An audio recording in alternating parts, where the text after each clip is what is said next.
Hi అండి, అందరూ ఎలా ఉన్నారు? అందరూ బాగున్నారా? మీరు బాగుండాలి, అది నేను చూసి ఆనందించాలి. చాలా రోజుల తర్వాత లేట్గా వచ్చిన ఒక లేటెస్ట్ టాపిక్తో మీ ముందుకు వచ్చాను. అది ఈరోజు మనం నేర్చుకుందాం.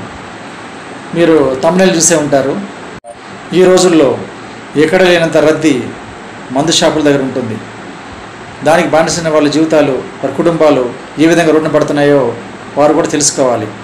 దానివల్ల వారి జీవితం నాశనం అవుతుంది, వారి ఆరోగ్యం పాడవుతుంది. కాస్త మందు ఎక్కువైతే వీరు చేసే అడవిడ అంతా ఇంత కాదు. ఈ మందు బాబులకు కాస్త ఎక్కువైందంటే వారు ఏ విధంగా ప్రవర్తిస్తారో, ఎంత వింత వింత చేష్టలు చేస్తారో అందరికీ తెలిసిన విషయమే. ఇటువంటి వారి వల్ల వాళ్ళ కుటుంబాలు కూడా రోడ్డున పడుతూ ఉంటాయి. కుటుంబంలో ప్రశాంతత ఉండదు.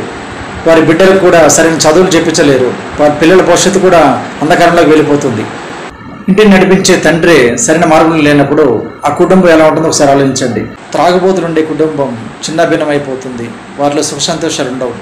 వారి కుటుంబం అంతా కూడా కష్టాలు, గొడవలు, ఎప్పుడు చూసినా ఇటువంటి వాటితోనే నిండి ఉంటుంది. త్రాగుబోతులుండే ఇంట్లో ఉన్న పిల్లలు చాలా విధంగా కష్టాలు అనుభవిస్తూ ఉంటారు. తల్లిదండ్రులు గొడవలు పడుతుంటే చూస్తూ పిల్లలు కూడా చదువులో ముందుకు సాగలేరు. వారు కూడా అనేక ఇబ్బందులకు గురవుతూ ఉంటారు. కాబట్టి మీలో ఉన్నటువంటి ఈ తాగుడుకు బానిసైన వాళ్ళందరూ కూడా ఆ తాగుడు మానేసి ఒక బాధ్యత గల వ్యక్తిగా మీరు మీ పిల్లల భవిష్యత్తుకి మీరు మార్గదర్శకంగా ఉండాలని కోరుకుంటున్నాను. ఈ త్రాగుడు మానేయాలంటే దానికి విషయంగా భావించి మీరు దాన్ని ఒకేసారి వదలలేకపోయినా స్లోగా అయినా దాన్ని విడిచిపెట్టాలి.